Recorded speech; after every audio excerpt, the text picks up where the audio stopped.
Okay, well, thank you for coming back after the first one. I began the first lecture with experiment, and in the spirit of equal time, today I will start with math. Okay, so one of the remarkable mathematical results of recent years is, these are not the earliest papers on this topic, but these are some of the more recent ones, is the very remarkable non-uniqueness phenomenon for admissible or dissipative Euler solutions. So I mentioned in my prior talk the Onsager 1/3 statement, and as many of you know, now there was a breakthrough by use of convex integration methods in proving that such dissipative weak Euler solutions exist right up to the Onsager 1/3. But what's perhaps even more remarkable is that even those dissipative solutions are wildly non-unique. And this is very different than other simple hyperbolic scalar conservation laws like Berger's equation, where if you impose a condition of admissibility or like local dissipativity, even a stronger assumption, there's exactly one weak solution of Berger's equation which satisfies such a dissipative condition. But what was discovered using convex integration is that there is this phenomenon of what's called flexibility or non-rigidity that goes back to the work of Nash on isometric embeddings, and it's fully realized in this theory of weak Euler solutions. And so here, for example, is a striking result of this type. In this paper, which is fully cited here, it was shown right up to the Onsager 1/3 that on the torus in 3 dimensions, there is a dense set of initial data for which there are, for that initial data, infinitely many admissible Euler solutions with Holder exponent h less than that given h less than 1/3, which are admissible in the sense that the kinetic energy has to decrease from its initial value. And yet for that dense set of initial data, there are infinitely many solutions of the Cauchy initial value problem. And there are many other following works that have improved this. Some of these works show that in fact, you can, in addition to having infinitely many solutions with this global bound, you can also have a local conservation or local dissipation. As far as I know, some experts here may correct me, as far as I know, those kinds of results are not yet proved up to the 1/3, but they're proved up to like Holder exponent 1/7.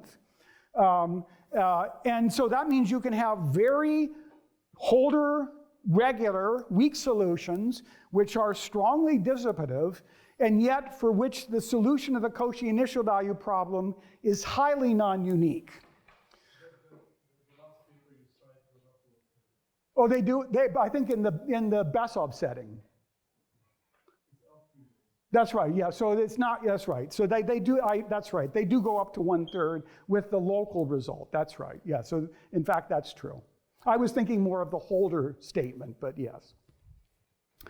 Okay. So this poses somewhat of a major question, both for mathematics and physics. First of all, one reaction to this non-uniqueness is that we need to find other admissibility criteria or selection criteria that tell us what is the correct solution out of all of these infinite number. So that's one common area of modern research in PDEs, is to try to come up with new principles of selection that will tell us which one of these infinite solutions is the right one. Okay, now I hope that everybody that attended my first lecture will be somewhat predisposed to believe that in fact, maybe this non-uniqueness is actually physically real.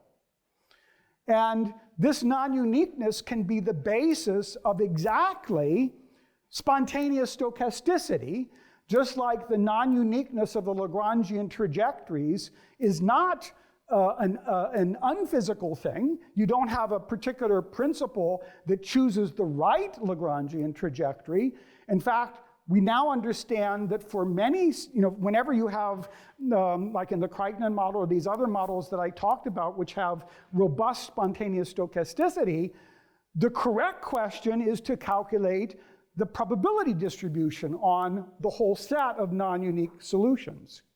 So the question that I'm going to pursue in this, or the thesis that I'm going to pursue in this lecture, is to ask whether, in fact, this non-uniqueness of Euler solutions could be physically real, and that the only thing that we can actually predict for the Cauchy problem is not one specific thing, but in fact, an ensemble of possibilities.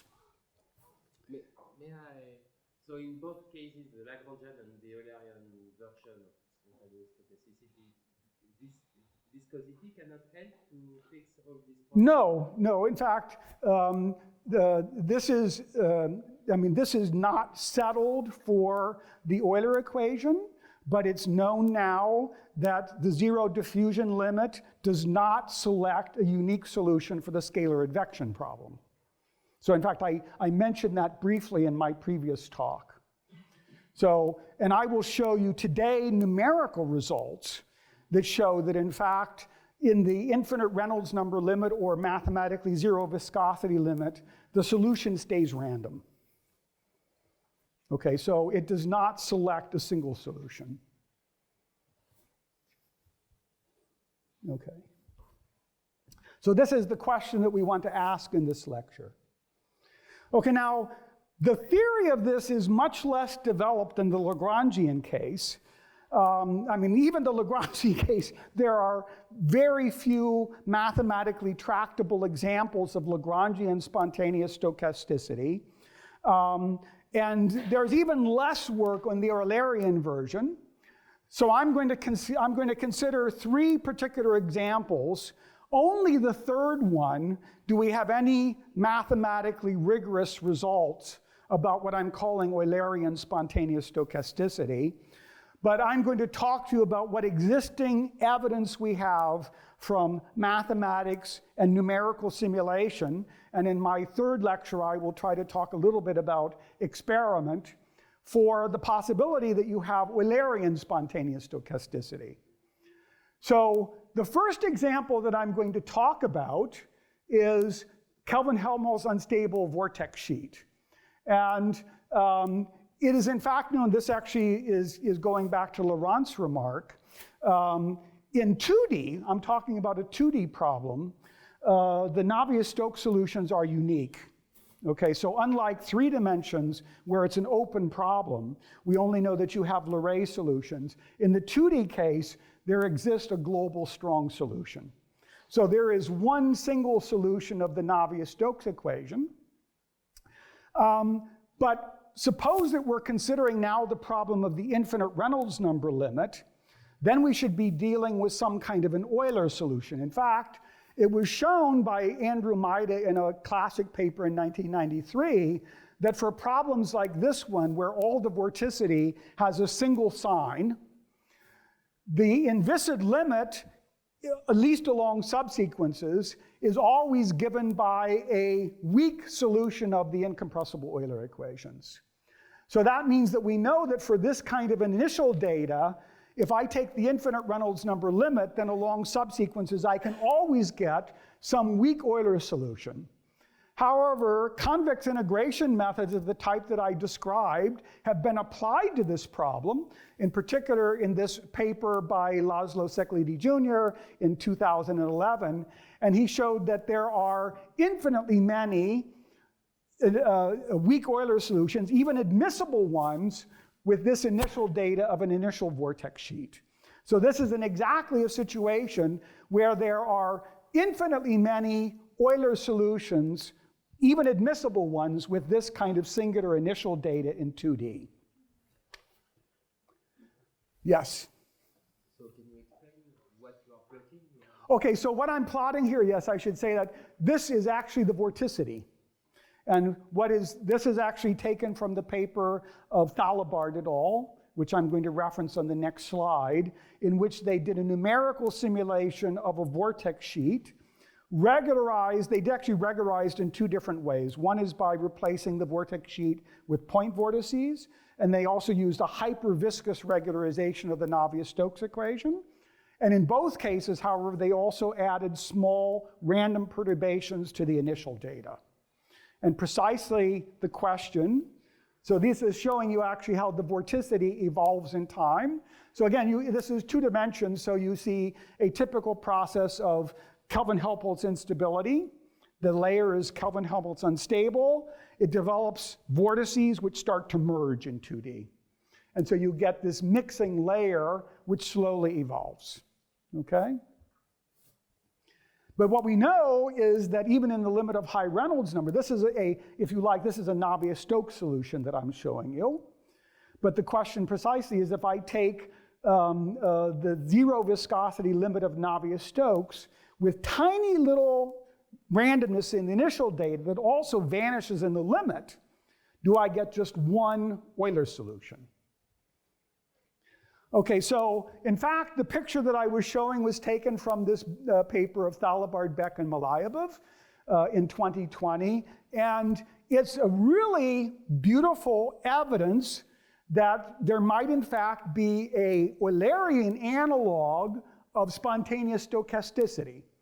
So just like in the case of Lagrangian particles, you can ask the question, how do 2 solutions of the fluid equation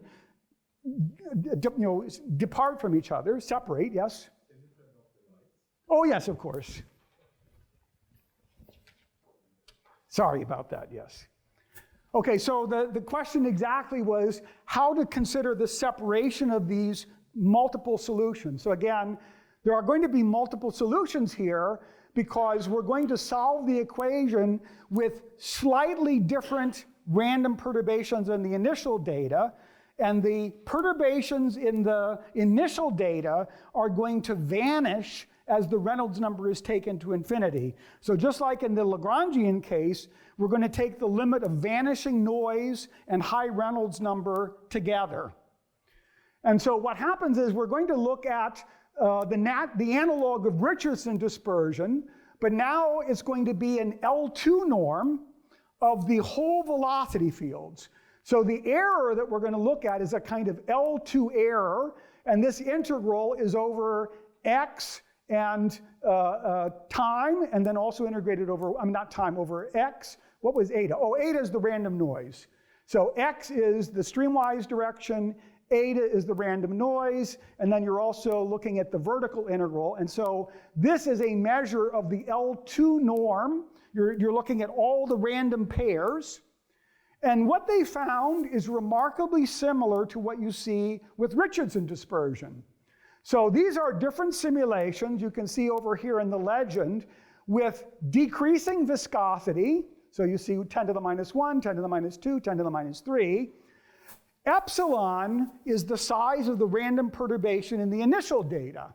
And so you're also letting epsilon go to 0 as you simultaneously let viscosity go to 0. And these different curves, this is the least noisy, lowest Reynolds number.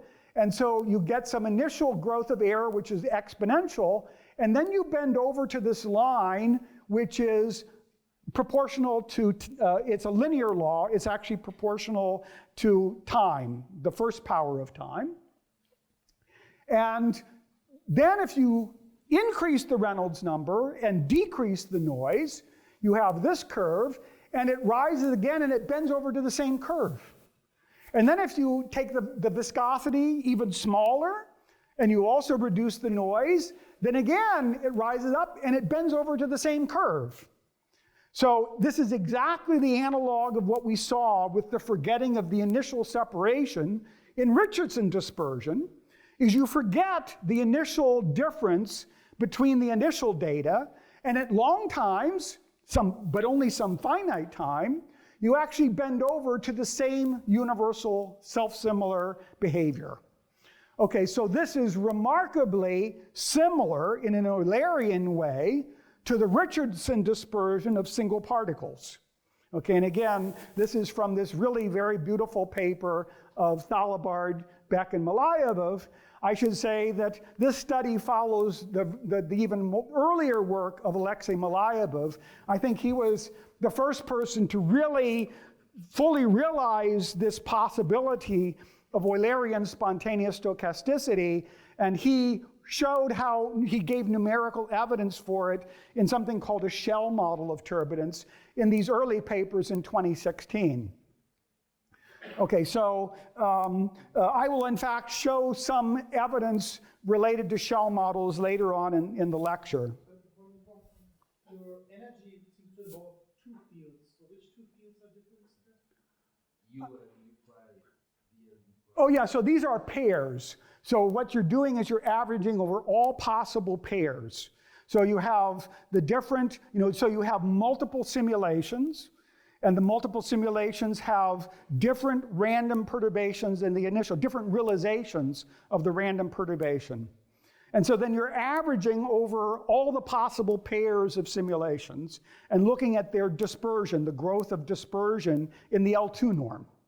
Actually, this is exactly what's done in predictability theory in atmospheric science. This is what Leith and Kryknen and Lorenz and many other people looked at, is this growth in the error energy. So you should think of this as the error energy. If you think of one of these as truth, then this is measuring the error and the growth of the error in the L2 norm. Yes? Yes. Oh yeah, well that's what epsilon is. So epsilon is the epsilon is the amplitude of the noise. I don't know. You should. I don't. I mean, they give the specific numbers here. I don't remember exactly how they. I actually don't know how they chose these numbers because they didn't specify a relation, and I don't know how robust the results are to different choices. I mean, that's a question you can ask Jeremy. We chose a linear relationship. Yeah. They are linear, but Yeah. we have no evidence on how to choose the. Yeah. Okay, another question. How does the scaling and length scaling in the streamwise direction vary with epsilon, does it? Well, I mean, I don't think it doesn't vary much with epsilon at all. I mean, you basically, on the large scale, you see the same behavior independent of epsilon. Yeah, but if you look at the growth in the exponential phase. Oh, the exponential phase is here, yes. Yeah.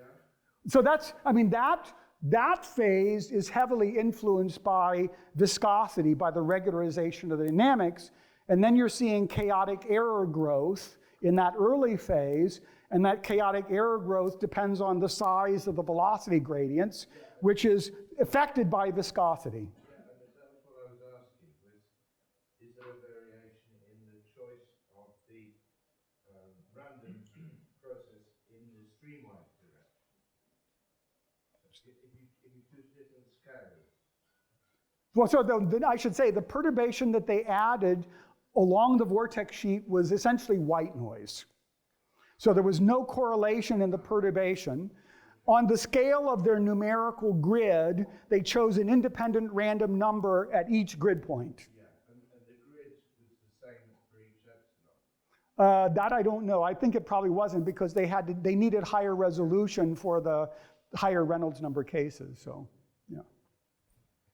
Okay. So this, I think, is very strikingly similar to Richardson dispersion, but now in function space. Now, I should say, from a mathematical point of view, there's still a gap here in making rigorous connection with spontaneous stochasticity.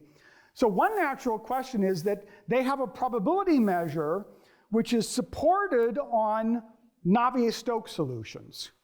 So this probability measure is indexed both by the randomness in the initial data and also by viscosity. A very natural question is, does this limiting probability measure exist, and is it supported on 2D Euler solutions, weak 2D Euler solutions?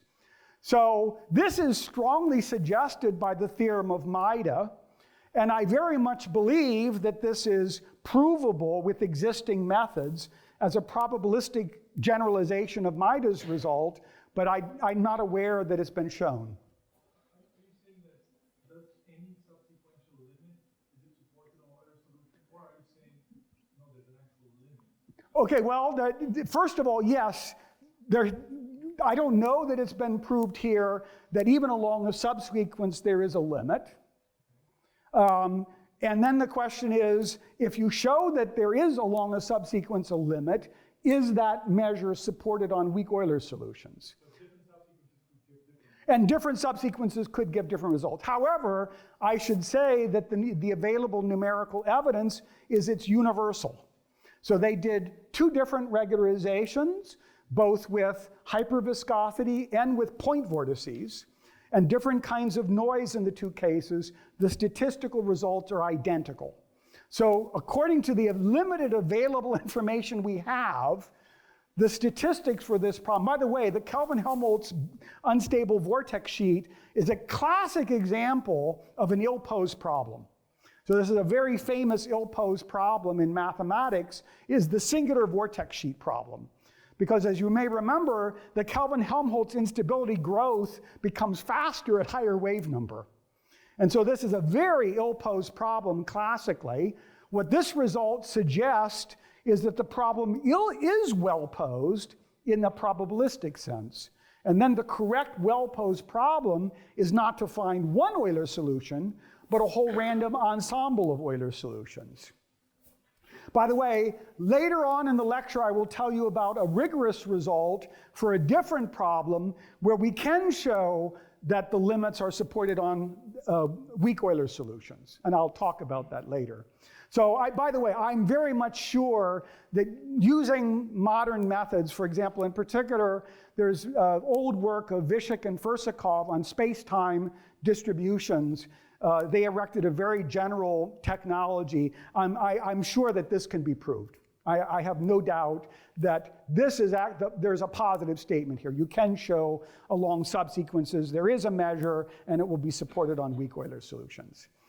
Much, much harder is the question of whether that limiting probability measure is unique and is the same for all subsequences and even is the same for a wide class of regularizations and stochastic perturbations.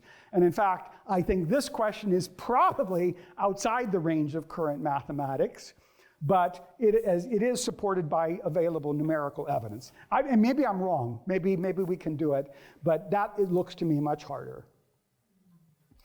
Okay, so now let me turn to a second example. And the second example I'm going to consider is Landau-Lifshitz fluctuating hydrodynamics. And this is currently in physics for incompressible low Mach number fluids regarded by physicists as the correct hydrodynamic description of a molecular fluid. Okay, so in fact, without this term here, eta, that represents thermal noise, Navier-Stokes equation is not regarded in modern physics as being a physically correct model. It's a very crude approximation. This is the model that is needed to predict all observable experimental effects for fluids. And so, in addition to the usual Navier-Stokes terms, you also have a term here which is formally a divergence of a white noise of a symmetric traceless tensor field. So this is a symmetric traceless tensor space-time white noise.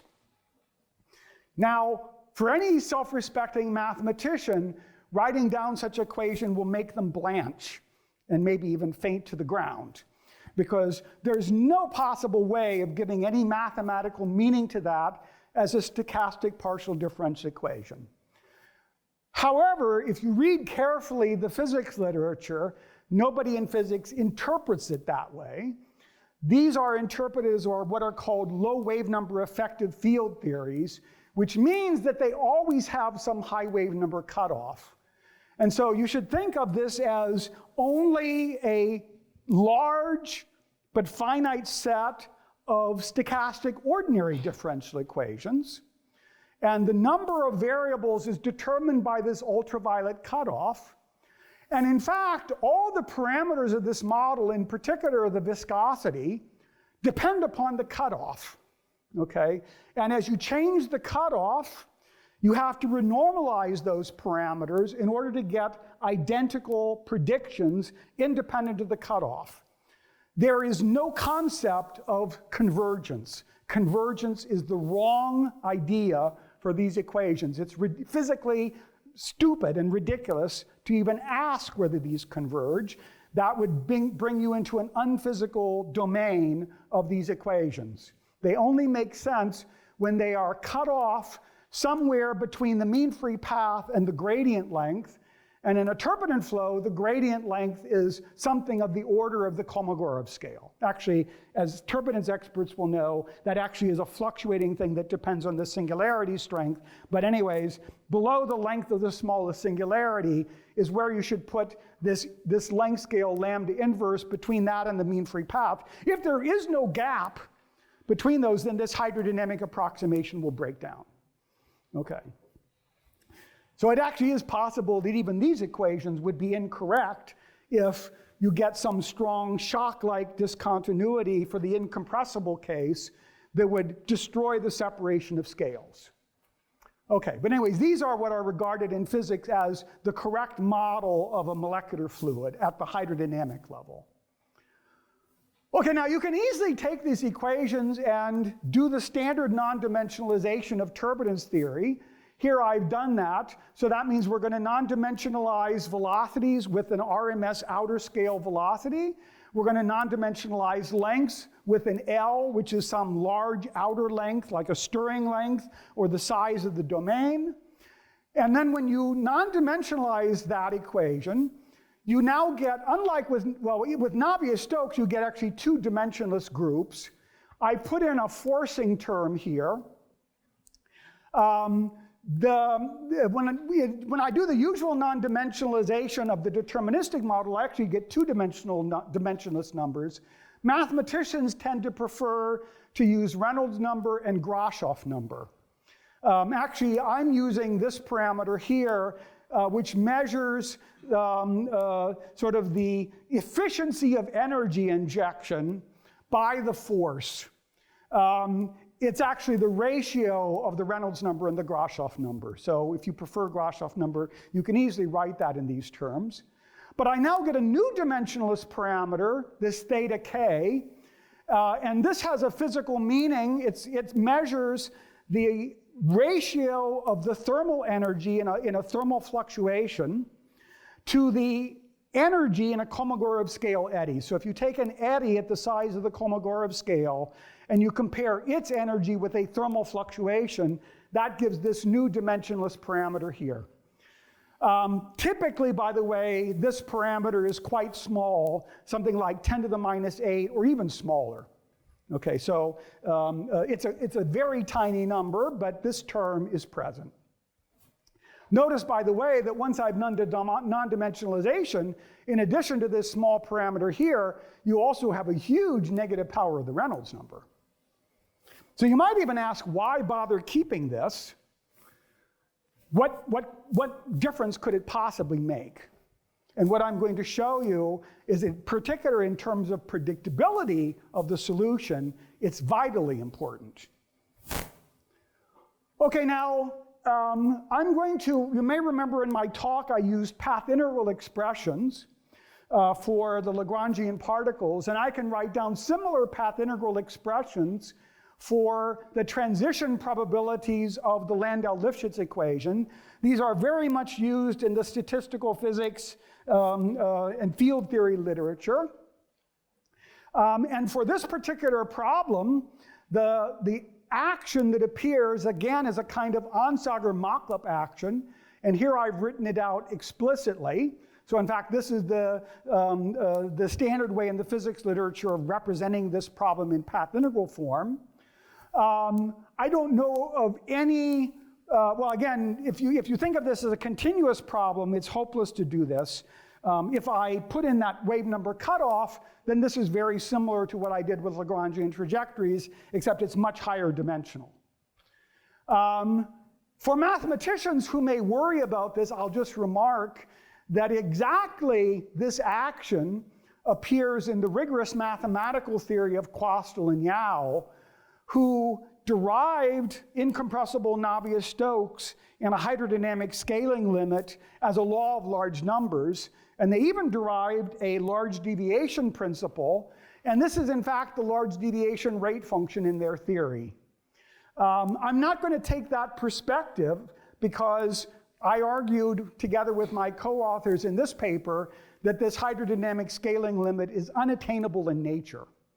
And I'm not going to talk about that here because it's a little off topic, but if anybody wants to discuss that with me privately, I will explain to you with a very simple counterexample why the hydrodynamic scaling limit for incompressible fluids is physically, completely, astronomically unrealistic.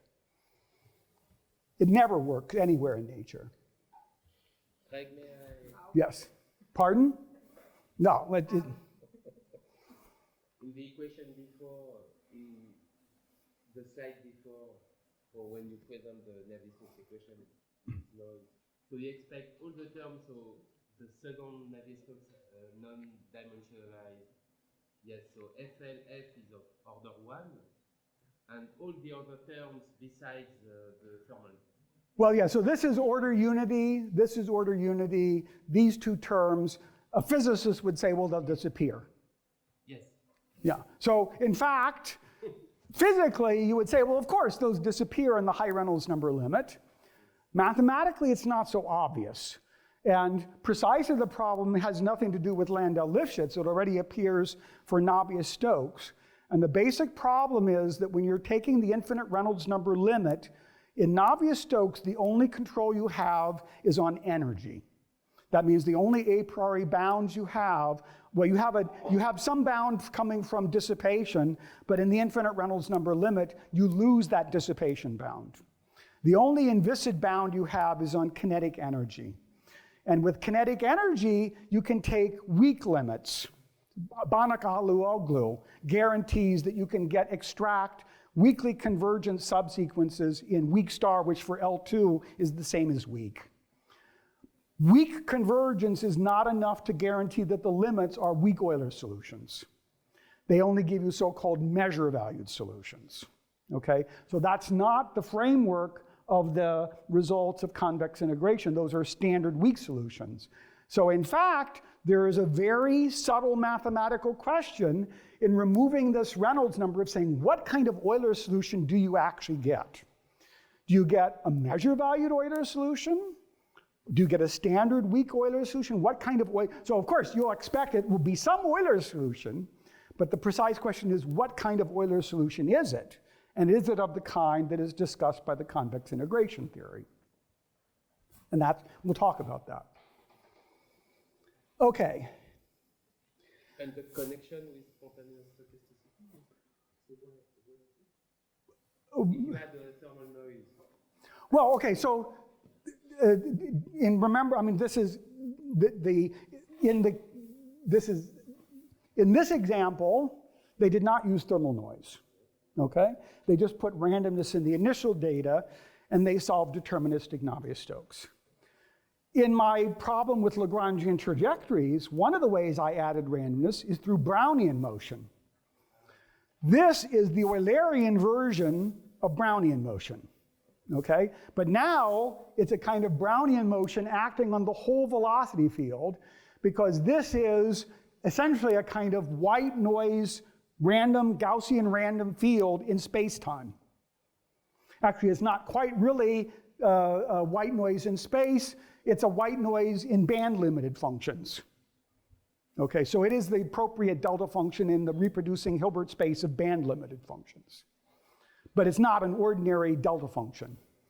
Okay, but in any case, this is the analog of Brownian motion for the entire velocity field, and it comes from the fact that the actual velocity of a fluid, I mean, the fluid is made of molecules, atoms. It's not a continuum thing.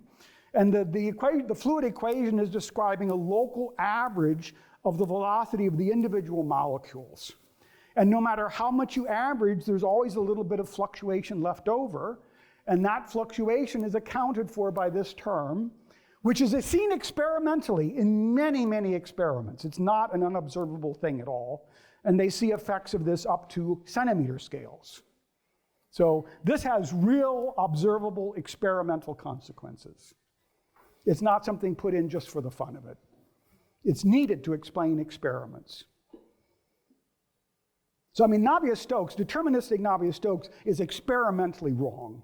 It does not explain a lot of laboratory experiments. It's just obviously wrong. Okay. I mean, all physicists understand this. Okay. So now, naively, if we want to take the infinite Reynolds number limit, I would go back to this path integral expression, and since I have this large prefactor, I would say, well, I'll just do Laplacian steepest descent. This is exactly what we talked about in the Lagrangian case, and we already understand the essential problem, is that the saddle points of this action are going to correspond to some kind of Euler solution. And we know from the work on convex integration that there is no unique saddle point. So there's no reason at all to expect that the usual Laplace steepest descent approximation will work here at all. And so we don't expect that we'll get just one solution. And again, this is exactly analogous to what I discussed in the Lagrangian case. Okay, now in principle, what we would like to do is take this equation here, Landau-Lifshitz fluctuating hydrodynamics, and simply solve it on the computer at very high wave number. Okay, now physicists have in fact developed solvers to solve Landau-Lifshitz fluctuating hydrodynamics. There are a number of groups around the world that have done it. The largest Reynolds number simulation that I'm aware of is around Taylor scale Reynolds number of 100. Okay, so you cannot reach very high Reynolds numbers with the current solvers for Landau-Lifshitz fluctuating hydrodynamics. So in order to investigate the high Reynolds number limit, unfortunately, I cannot discuss numerical simulations with this equation. But there is a well-known cheat. It is a cheat, let's admit that up front. But since it's a standard cheat, I can get away with it. Okay. And so a standard tool that people use when they can't go enough to high enough Reynolds number with Navier-Stokes is they say, okay, let's use a shell model. And so shell models have a long history going back into the 1960s in Russia. And they've been widely used since as a very simple surrogate of Navier-Stokes equation.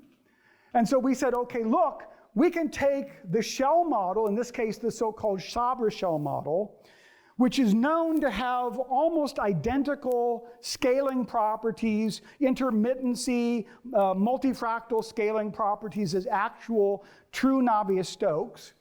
But now it's just it's basically each of these variables, you can think of the shell model as a zero-dimensional model, and it just represents a hierarchy of eddies at a single point.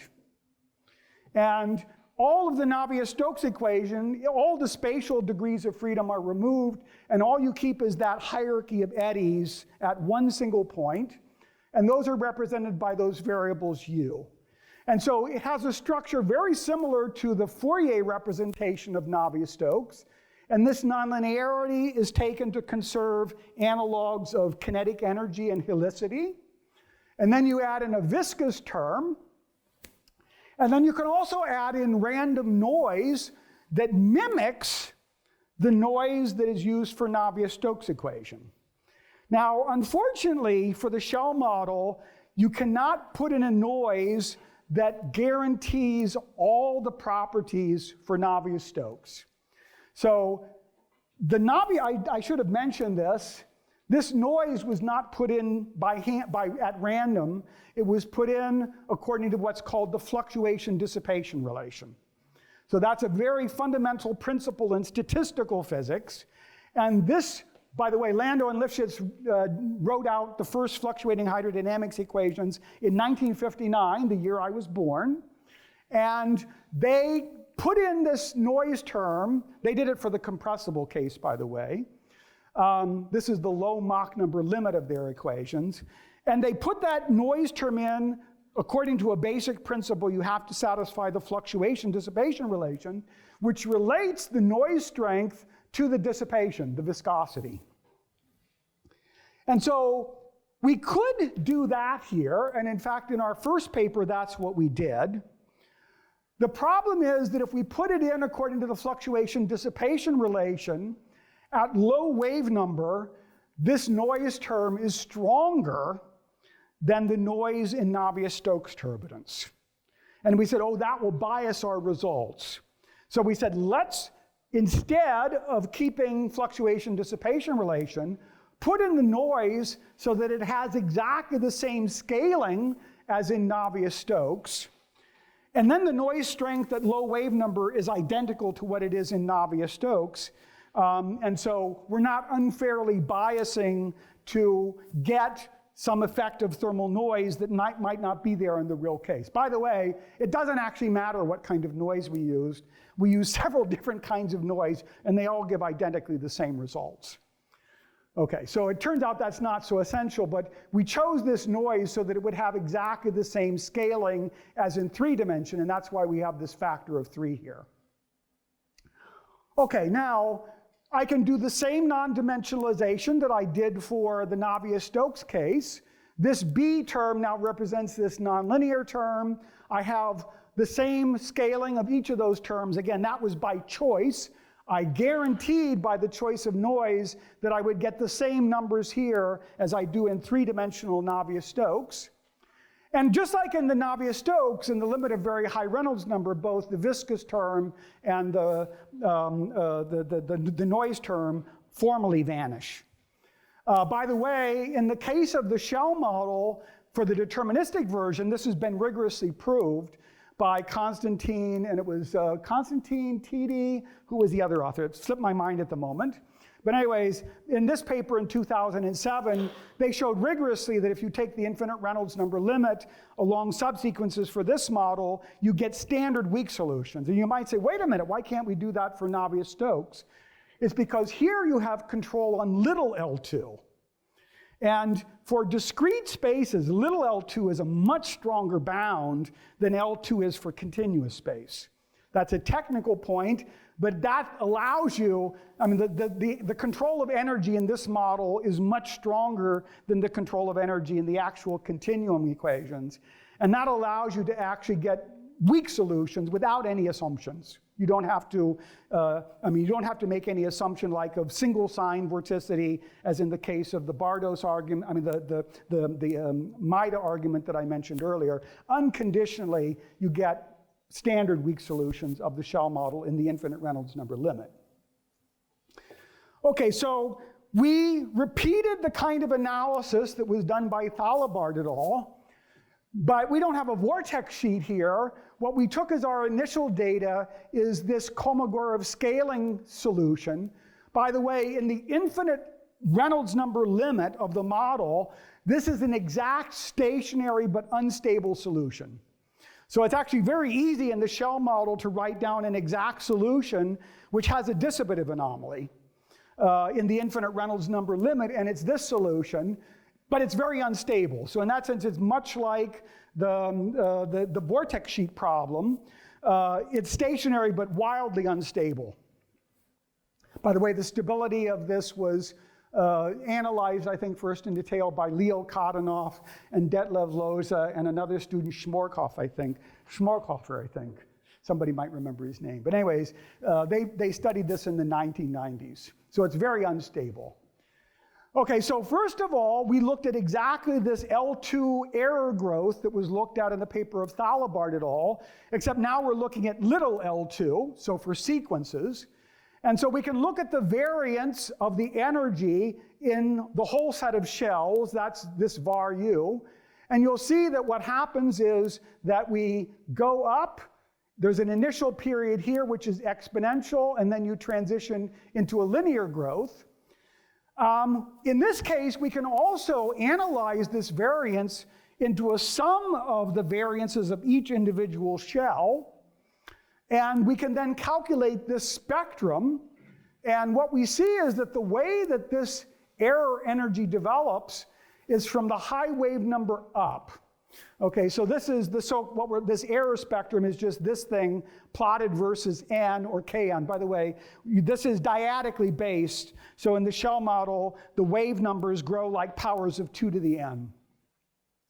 And so what happens is that the noise, the thermal noise at the highest wave number creates differences between the individual solutions, all started with the same initial data.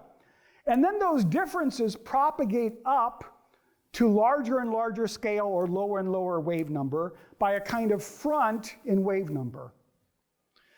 Okay, now all of this was essentially anticipated in old work. And let me tell you about some of this old work. So first of all, David Ruel, in a very interesting paper in 1979, had already proposed that thermal noise should appear in the terms of predicting the future of a Navier-Stokes solution at the Kolmogorov scale in just a few Kolmogorov times. And so he made a very simple estimate of how long it would take a thermal fluctuation to grow to the size of the Kolmogorov scale under chaotic error growth. By the way, his estimate of this time can be written in terms of this parameter theta k, and it's exactly the Kolmogorov time, that's this Kolmogorov time here, but it's multiplied by a logarithm of this parameter 1 over theta. Now I told you 1 over theta is tiny. That means its reciprocal is big. But once you take the log of a big number, it's very friendly, okay? So even when theta is very small, this number is at most, as he said, maybe 10 times bigger than the Kolmogorov time.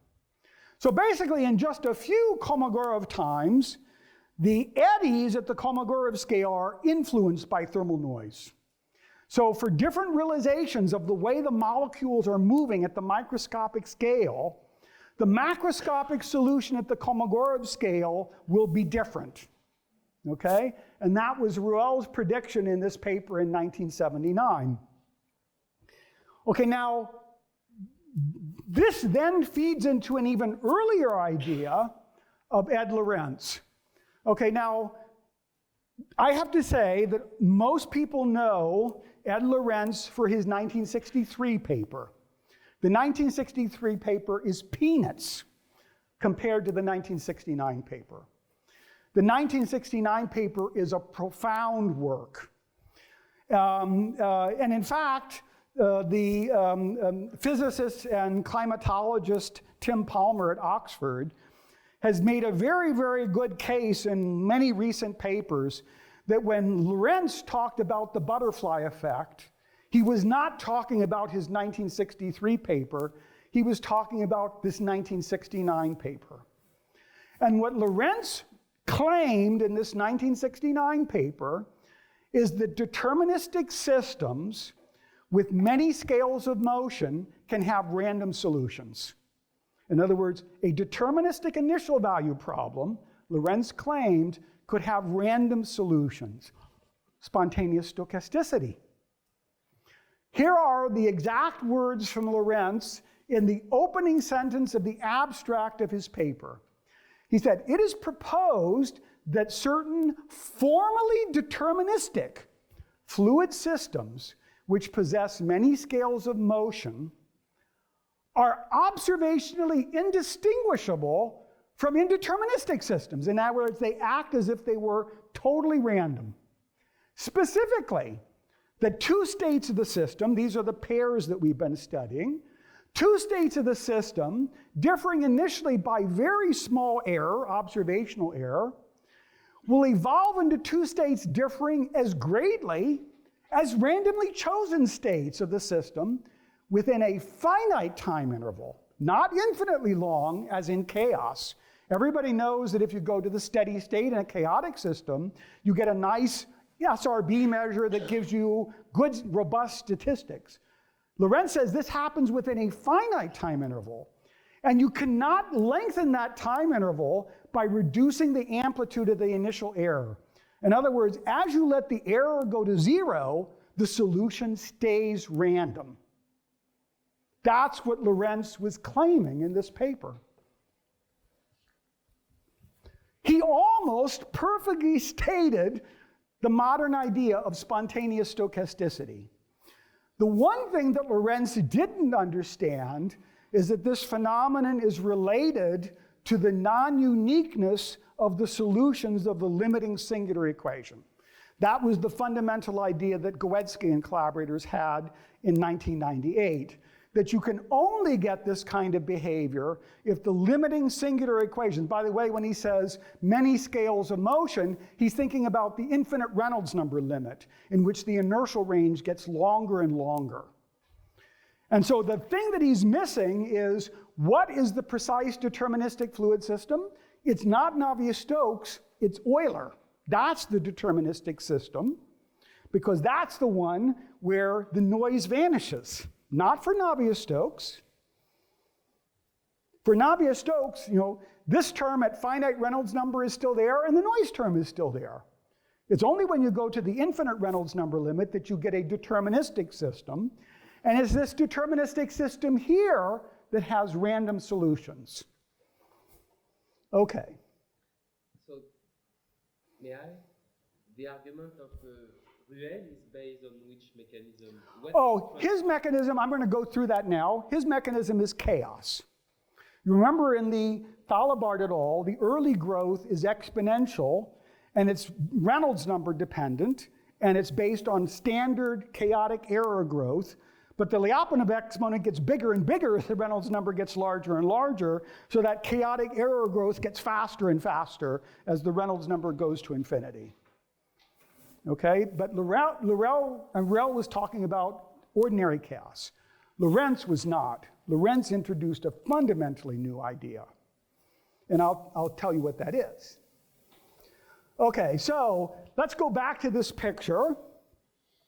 First of all, in our model, what you see here, if you actually plot it, there's a straight line here. This is very simple. My velocity field is undergoing a Brownian motion in L2 space. And so this initial linear growth is just coming from the random noise that's initially separating the trajectory, and that's just diffusive. What happens next is what Ruel predicted. This red curve is an exponential. And so what you see is that first you see linear growth according to the random Brownian motion in L2 space, and then you get exponential growth with chaotic error growth, exactly like Ruel predicted. So it's triggered by thermal noise, but then it's amplified by chaos. And then you go over into this power law region, which is exactly what was predicted by Lorenz and then by later works of Krykinen and Leith. Okay, so this is the analog of Richardson dispersion. Again, dimensionally, our Kolmogorov solution has a parameter epsilon, which has units of energy dissipation rate per mass. And that power law, proportional to epsilon, is what determines the asymptotic power law. And that's the analog for this problem of the Richardson dispersion. Lorenz, in 1969, in his figure 2 of that paper, sketched an exact analog of this. Go back and look at his paper. He has almost identically this picture in his 1969 paper. And this is now commonly called the inverse error cascade. So what happens is that the little growth, so remember, people know Onsager's theory. Onsager's theory about turbulence says that you have an accelerated cascade. Every step of the cascade is faster than the previous one, so that you can reach very large length scales. You can go to the dissipation scale in a finite time. And in fact, in principle, in the ideal case, you can reach infinitely small scale, infinitely high wave number in a finite time. This is the reverse. Each of these steps, the small scale steps, happen very fast. And then the cascade slows as you go to lower and lower wave number. But because this is summing the same series as Onsager did, if I take the Reynolds number to infinity, because these high wave number steps are so fast, I can go from infinitesimally small scale to the largest scale in just a couple of eddy turnover times. Okay, so this inverse error cascade will amplify noise from the tiniest imaginable scale up to the largest scale in a few characteristic large eddy turnover times. And this was Lorenz's basic idea in this paper of what is now called the inverse error cascade. Whoops. Okay, and so again, I emphasize that at the scale of the largest eddy, so in our simulation, in terms of the precise numbers of our simulation, the largest eddy in our simulation was a few hundred meters. And in essentially a couple of large eddy turnover times, the detailed flow that you observe at the largest scale depends on how the molecules were jiggling around. Okay? What you see at the largest scale in a few eddy turnover times depends on how the molecules were moving. Totally unpredictable. It depends on how the molecules are rolling the dice. Okay, so it's in the phrase of Lucretius, the famous Roman poet, it depends on the swerve of the molecules. I mean, people that studied Lucretian Epicurean philosophy will know that Lucretius introduced the swerve of the molecules in Democritus' theory of atoms to allow for free will. And he said that you needed the swerve in order to allow free will in a reductionist, deterministic world. Anyways. Okay, now what's really crucial is in fact the precise Reynolds number dependence of this. And so we can actually look at how long time it takes for this random wave to reach a given scale. And what you want to know is that time is independent of the Reynolds number. And so we can actually look at this randomization time. Okay, so here we have actually plotted at every given length scale the time that it took for this random wave to reach that length scale. And what you find is as you go to very large length scales in the flow, in the inertial range, the time that it takes that random wave to reach is exactly along this blue curve, which means that at every scale in about 3.4 local eddy turnover times at that scale, the solution is completely randomized with deterministic initial data. Okay, and again, we see this same effect that was seen in the Thalabard experiment and in the Richardson dispersion, that as you increase Reynolds number, which means that both the regularization and the noise are removed, so these curves are successively, as we go down, making higher Reynolds number. The regularization is removed and the noise is removed. All those curves bend over to the same universal behavior at long times. Exactly analogous to the Richardson case. Okay, and again, this is a consequence of Richardson's inverse error cascade. By the way, this is nothing new for meteorologists. Meteorologists remembered Lorenz's work. They're one of the few communities that did. This idea of inverse cascade of error is old hat to them.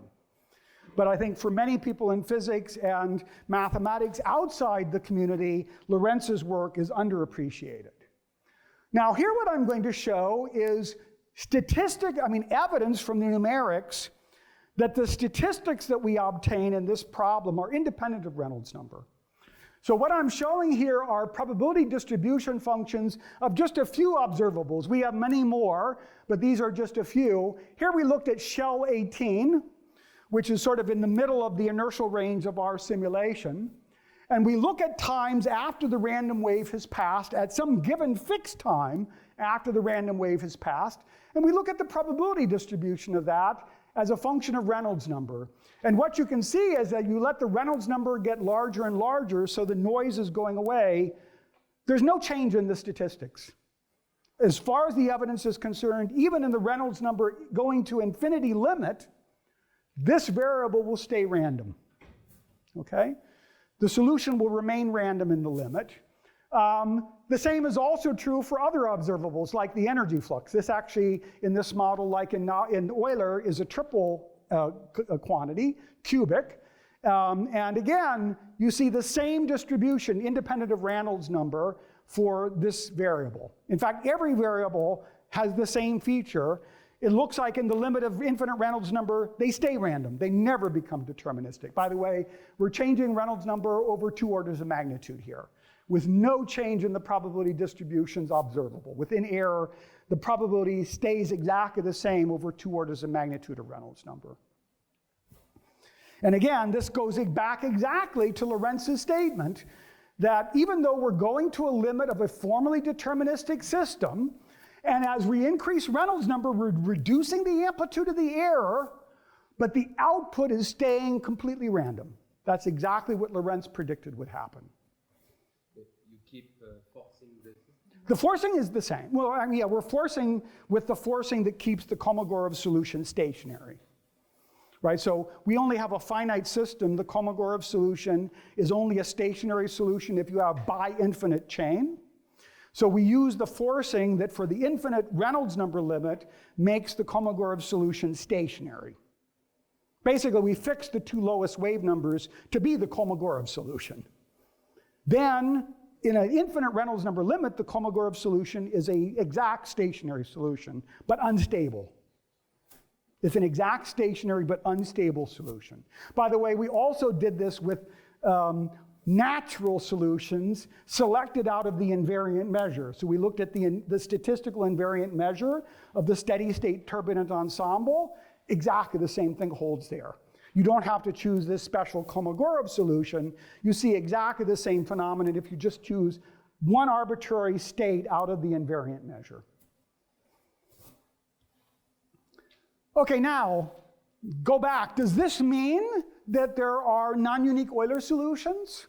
Or more precisely, for the shell model, non-unique solutions of the envisaged shell model? Okay, I have to make some kind of an argument about that. And as I was earlier discussing in response to Laurent's question, this is not such a trivial issue. You know, for a physicist, they say, well, of course, at high Reynolds number, you just drop those terms. Of course, you have an Euler solution.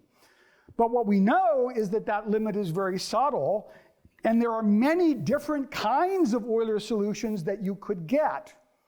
And only, not only, but in particular, a sufficient condition to get a standard weak Euler solution, that is an Euler solution in the sense of space-time distributions, smearing this with a space-time test function, it should hold for all such smooth test functions. That will hold if you have strong L2 convergence. But we don't know that you have strong L2 convergence a priori.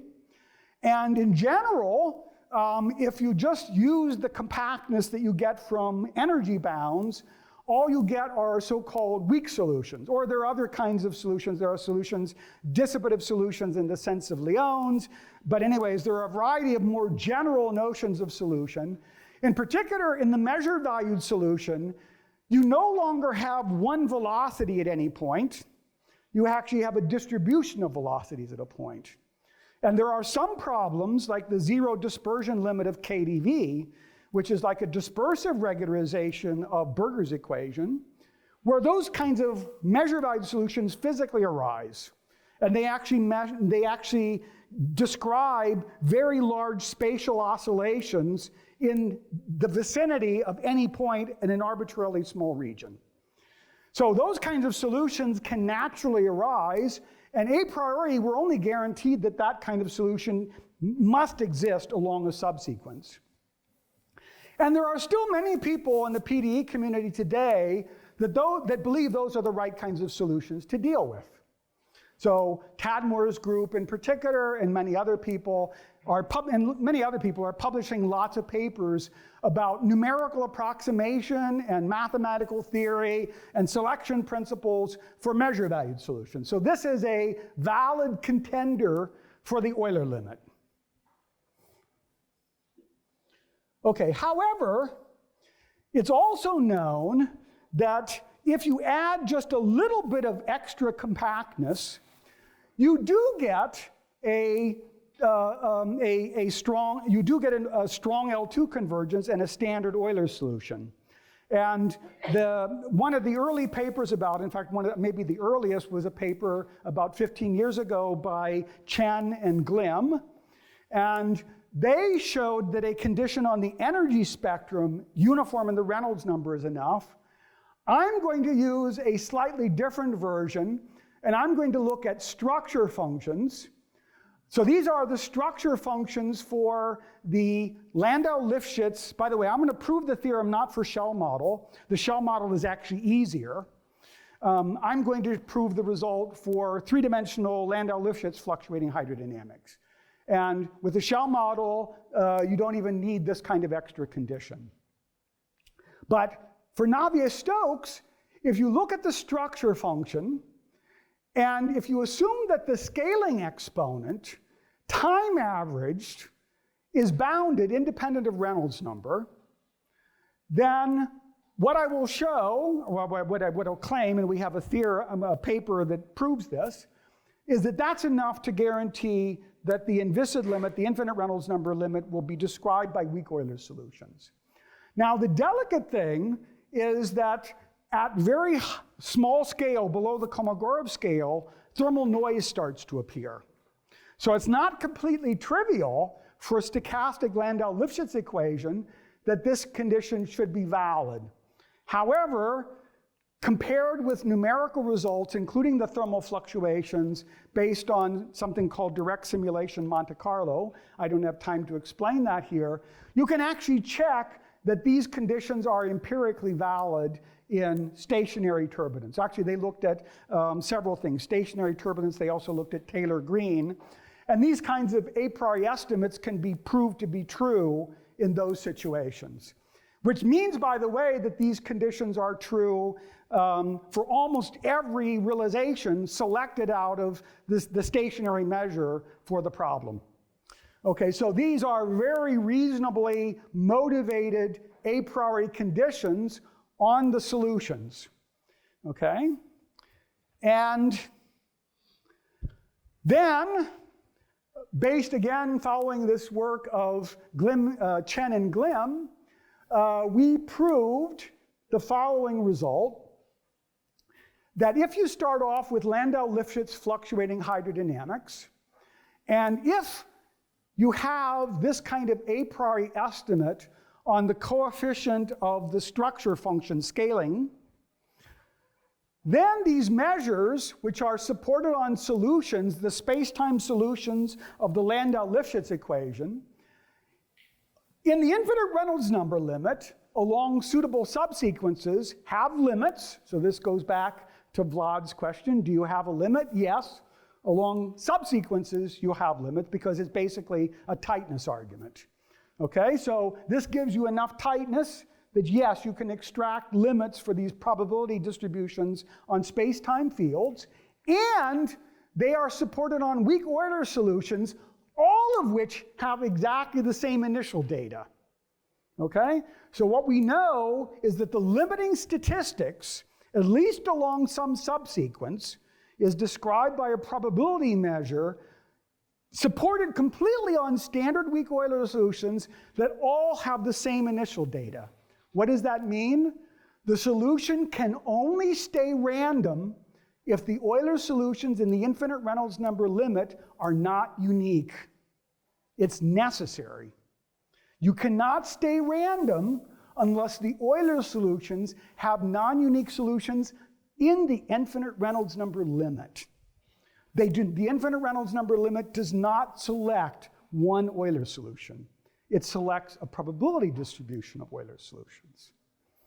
Okay, so that's the main message.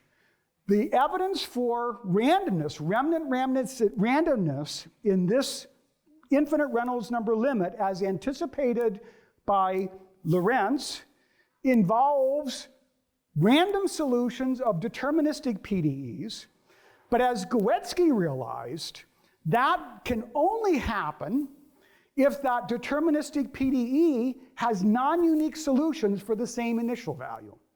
This is Eulerian spontaneous stochasticity. Okay, now, how much time do I have, by the way? You have 20 minutes. 20 minutes, okay. So far, all I've shown you is, except for the last result, which was a little bit of math, all I've shown you is numerical evidence. And we don't have, so far, I've not presented you a single example of a model where you can rigorously prove the existence of Eulerian spontaneous stochasticity. Okay, now, the first model of this type that I'm aware of was developed by this same character, Alexei Maleyev. Okay, by the way, you could just as well have invited Alexei to give this lecture, okay, because he's sort of taken over a large part of the work on spontaneous stochasticity. Pardon? Okay, my turn, okay. In any case, Alexei with Artem Rebekas developed a nice simple model in which you can rigorously prove the existence of spontaneous stochasticity. Okay, now, this model for physicists, this model is an analog of the hierarchical model in spin systems. So people may know, the physicists will know, that the hierarchical model was originally developed by Dyson back in the 60s, but it became very popular in the work of Ken Wilson, who sort of re-derived it using something called phase space cell analysis. But it's a model in which the renormalization group strategy is, in principle, you design the model so renormalization group works easily. It's got a hierarchical structure that's designed to make renormalization simple. That's the underlying idea behind this model. The shell model is a toy model of Navier-Stokes. This is a toy model of the shell model. It's a toy of a toy.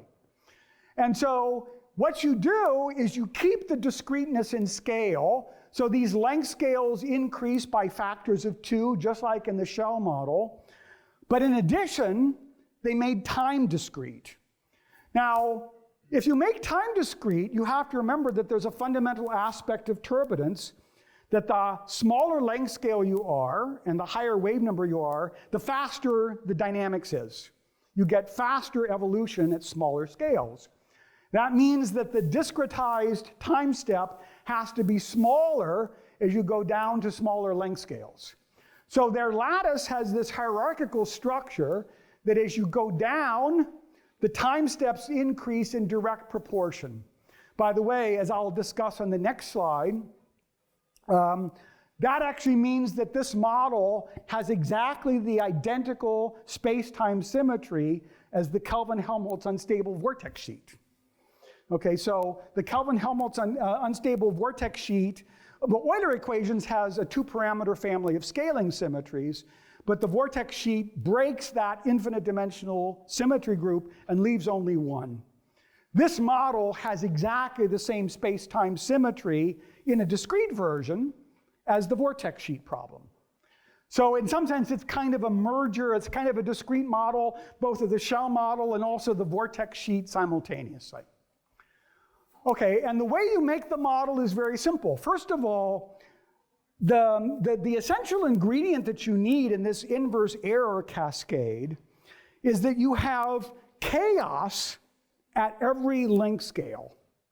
And in fact, you can think of this, I'll show you on a following slide more precisely what I mean by that, but you need some kind of local eddy turnover time at every length scale that governs the growth of the perturbation. And so what you do here is the basic element of this dynamics is the famous Arnold-Cat map. This is the simplest, best well-known example of an anossive flow. An anossive map, because it's not a flow, it's a discrete map. And it's this simple linear transformation modulo 1 on the 2 torus that actually gives chaotic error growth. It's actually better than that. It's uniformly hyperbolic. It's one of the nicest chaotic dynamical systems. It's anossive. And what they do is they couple many of these anossive systems together according to this simple additive law. Now you might say, wait a minute, isn't this a linear system? No, the nonlinearity comes in from the fact that you're on the torus. Okay, so that represents the nonlinear coupling, is the fact that when you add together these, then you take modulo unity in both directions. Okay, and so this is the dynamics on this discrete lattice. If I want to go like from this point here, that's this variable, then I have to go back along these arrows to these two nodes, and that's this variable and that variable. I transform each one of these values according to A. I add them together, I take modulo 1, and that gives me this value. And so these arrows express the direction of the coupling given analytically by this formula. Okay, now, the analog of viscosity here, it's not perfect, but an analog of viscosity is you simply cut off the system at some highest wave number. When you do that, the solutions of this equation are unique. It exactly regularizes the problem, so you get exactly one unique solution of the model. It's the analog of a viscous regularization. Maybe mathematicians would prefer to think of it as some smoothing or mollification regularization. But anyways, that's how you regularize the problem. The solutions are then unique. And what they have shown remarkably is if you add, so if you keep a given range of scales, if you add noise only in the highest wave number node in the initial data, that's the only place where randomness appears, is in the smallest length scale node in the initial data. Then as you let the number of nodes go to infinity, that means you go to smaller and smaller scales, it stays random. You get a limiting probability measure, and it's universal. It's independent of what kind of noise you put on that initial point. The only requirement is that it should be absolutely continuous with respect to Lebesgue. You can't choose some really singular noise. But as long as this randomness that you add to that initial value at the highest wave number or the smallest scale has a density with respect to Lebesgue measure, then this limiting measure exists. It is supported on weak solutions of this equation with infinitely many shells, and it's totally universal. So it's robust Eulerian spontaneous stochasticity. It was designed to do that. What's non-trivial is that you can design a model to do that. Okay, so this is an example where we rigorously know that it is spontaneously stochastic. By the way, the spontaneous statistics are easy to describe. If you look at this model, you can easily, after staring at it for a little while, realize that if you start at any of these red nodes, there's an infinite regression to get back to the initial data when you have infinitely many levels.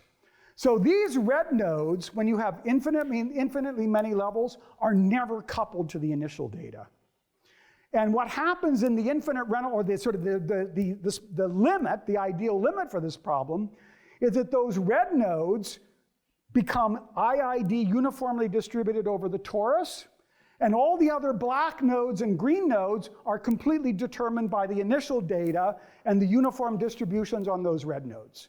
So the spontaneous statistics in this problem is very simple to describe, and it's very robust. The reason that happens is because you have this strong chaotic dynamics that gets faster and faster as you go to smaller and smaller length scales. Notice that at this bottom rung, to go from here to here, you have to perform many, many more Anosov maps than you do up here. So that means there's really strong chaos at high wave number. This can be directly compared with what happens in the shell model.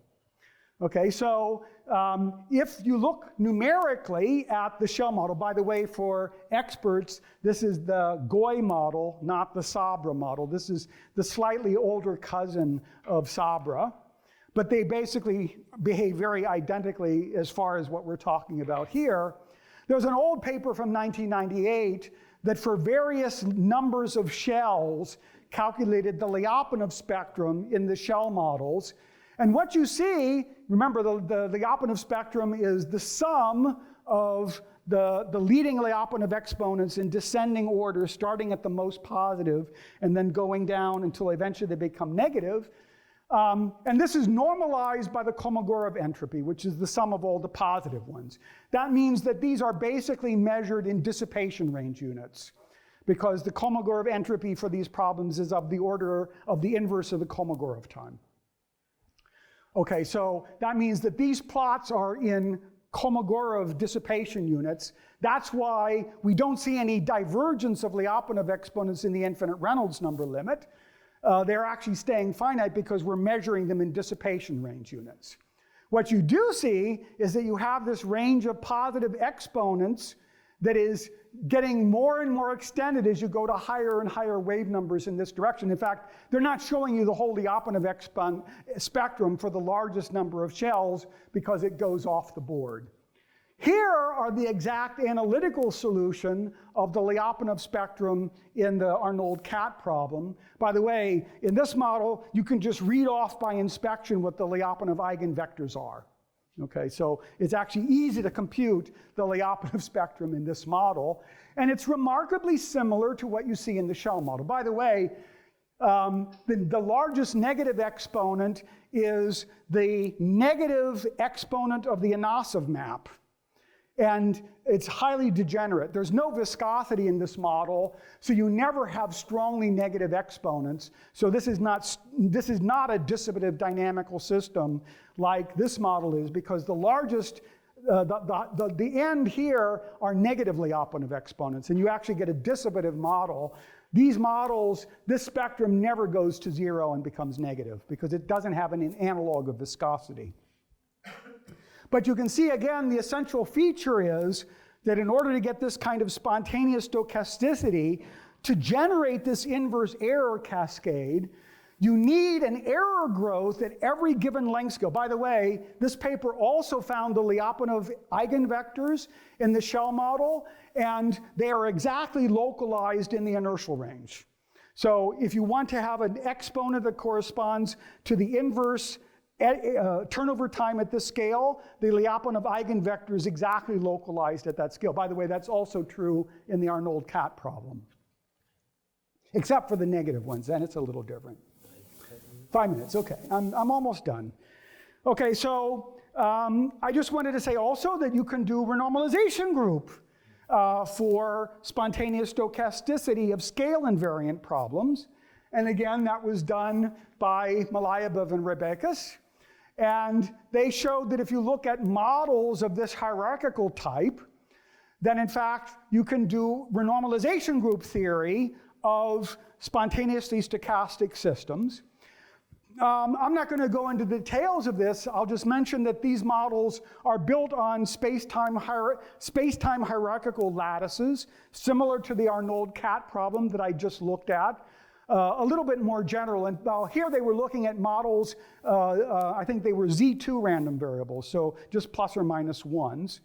But they built models of this type and they studied them with renormalization group methods in this paper in Communications in Mathematical Physics, and they showed that you could completely analyze, for arbitrary choices of F and G in this setup, the spontaneously attractive limits and their domains of attraction by a renormalization group method similar to the one that Feigenbaum applied for dynamical systems.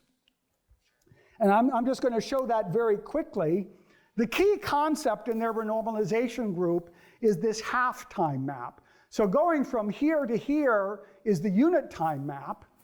And what you'll notice is that there's an essential symmetry in this problem, that this thing looks very similar to the larger thing that it's contained in. You have a built-in symmetry. And in particular, if I add one extra level, so here's the 4-level version, if I add one extra level, then the half-time map here looks exactly like 2 of the half-time maps at the higher wave number truncated system. And therefore, I can actually I can relate these half-time maps by composing these two and then shifting. That's a scale transformation, which brings it back to this.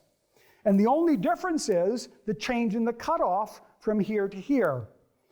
Okay, and so the only difference is these two things are missing this part, so I have to add that in. But in the end, what you get is this renormalization group transformation. And this renormalization group transformation is a composition of these two maps, then shifted so that it agrees with this. And then I also have to, that's what these two shifts are, and then I also have to add in this extra thing to account for that magenta part. But this is a map of the half-time map here to the half-time map here, okay? So I take this thing and I compose it with itself, then I shift it, so this stuff is up here, I shift it down, I add this part, and that gives me the half-time map for the one higher level problem. So there's this exact transformation property of half-time maps to half-time maps. And you can show that the solutions, the spontaneously stochastic solutions, or not, you may not get spontaneous stochasticity for all choices, but the limits and their domains of attraction are determined by the fixed points of this renormalization group transformation, which for people coming from dynamical systems is remarkably similar to the Feigenbaum map, which is also based on composition of maps and rescaling. That's exactly what you're doing here, compositions of maps and rescaling. Oops, this is my last slide. Let me go back to play, sorry, doesn't matter. Anyways, okay, so I hope I've convinced you that spontaneous stochasticity is a real viable possibility for describing the infinite Reynolds number limit of turbulence and also other singular initial value problems like the singular vortex sheet. It's not proved, but it's a viable possibility. This could also happen for other PDE problems. The essential ingredients are that you need non-unique solutions in a suitable sense. Non-unique solutions, again, in some suitable sense, some weak sense, for the Cauchy initial value problem. However, there should be unique solutions of a regularized stochastic problem. And then, when I take the limit of the regularization parameter, oh, by the way, all these limits should satisfy the same initial condition when I remove the regularization and the noise. So I have the same initial data. And then there should be a distribution over the ensemble of solutions for the regularized problem indexed by epsilon. And then if I have non-unique solutions for the singular limiting PDE, then the limiting measure can be supported on those non-unique solutions. And that's the analog in a general PDE framework of Eulerian spontaneous stochasticity. Now, it's really crucial that the sense of solution be some kind of weak solution, because if we have a classical solution, then at least locally, I'll have a unique solution. By the way, Alexei has also shown in a number of cases that if you start off with smooth initial data, after the solution undergoes finite time blow-up, you can have spontaneous stochasticity after the blow-up. So he's shown evidence for that in the shell model.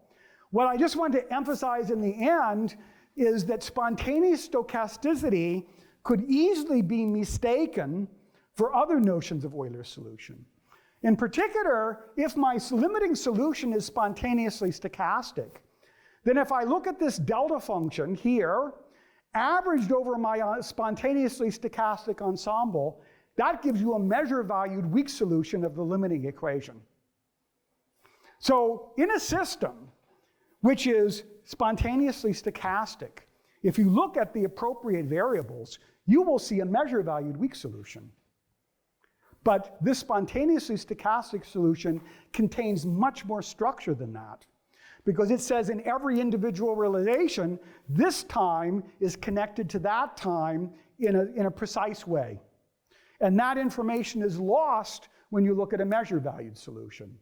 So some of the numerical evidence for measure-valued weak solutions could actually be reinterpreted as evidence for spontaneously stochastic solutions. And that's where I'm going to end. Thank you.